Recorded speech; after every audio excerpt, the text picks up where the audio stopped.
Well, howdy there, folks. James, politicalfriar.com, coming at you again. Got the historian's hat on because I'm going to talk about Russia and Ukraine. Topic that I've covered extensively over on politicalfriar.com in writing, but not at all on this medium. And it's time to talk about Ukraine because this is a window where settlement of this war might be discussed. Wars in Eastern Europe have a pace. There are rainy seasons that make it impossible to fight during the early spring and the late fall. It turns out we are entering into one of those rainy seasons right now. And that is going to provide a window of opportunity for Ukraine and Russia to politically evaluate their positions in light of the fighting that has finished over the summer. And the quick answer to what happened over the summer is not much. The Ukrainian and Russian lines, despite tremendous efforts on both sides to conduct decisive offensives, are basically where they were in the spring. Both sides have showed an ability to sustain their forces in place. And so it leads a logical person to think that maybe both sides should be thinking that they can't actually push the other one out. That would lead to some discussions about what an actual settlement of the war ends up looking like. And here's what it probably looks like. It probably looks a little bit like Korea.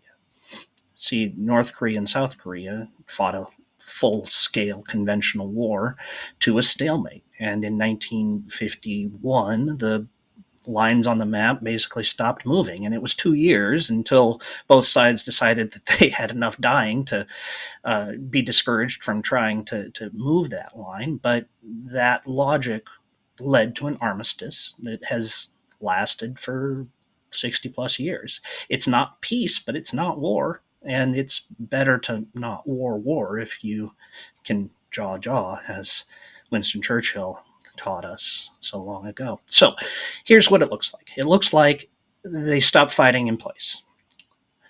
Ukraine's borders, if they were an international border, the front lines are viable. Ukraine has access to the sea. Its most productive economic areas are in the west anyway. It loses a fair amount of industrial capacity, but the industrial capacity wasn't all that important to Ukraine's economy in the end. Regardless, it's turned into much more service and agricultural based economy rather than heavy industry. The Russians likewise have a viable uh, territorial border there. They needed area in Zaporizhia, the southern Ukraine, to provide a land bridge to Crimea and to guarantee Crimea's water resources, and they have that.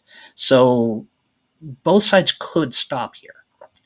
Will they stop here? Well, that depends on factors internal and external. The battlefield pressures are basically even. It's now whether Ukraine and Russia feel like they can continue fighting and have a shot at changing the battlefield reality. In Russia, the problem is resources. They are running through their stockpiles.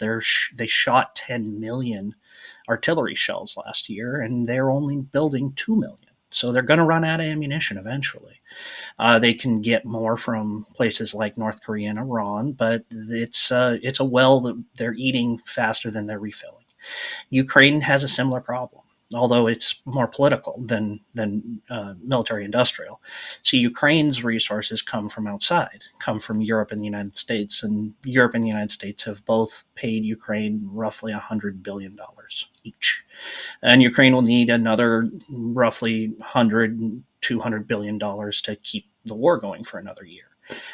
Ukraine has the manpower, it has the military ability to do it, but if the United States or Europe or both quit paying for the war, then Ukraine is going to have to look seriously at a settlement. And that settlement would need to include security guarantees. So Russia launched this war to keep Ukraine as a colony, keep Ukraine from entering Europe's orbit. Well, Ukraine's fought this war of independence effectively. And if it accepts territorial loss, it's going to have to also find a way to make sure that Russia doesn't just come back and try again later after they've refilled their ammunition stockpiles. And that means integration into the web of international agreements with the West. So here's the peace treaty.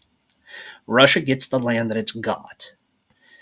Ukraine gets entry into the EU and probably NATO or something similar. Maybe a bilateral peace guarantee between the United States and Ukraine, or Britain and Ukraine. Somebody with nuclear weapons, though, and Ukraine, so that Russia will be deterred from relaunching this war. That could happen. I kind of hope it does. War is really nasty. We've seen, you know, tens of thousands of people killed and hundreds of thousands of casualties in this war. And if it ends with Ukraine's independence, even at the cost of some territory, I think that's worth it. Anyway, it's just a thought. Let me know how wrong I am in the comments down below. Leave a like to this video and subscribe. Tell a friend. I appreciate it.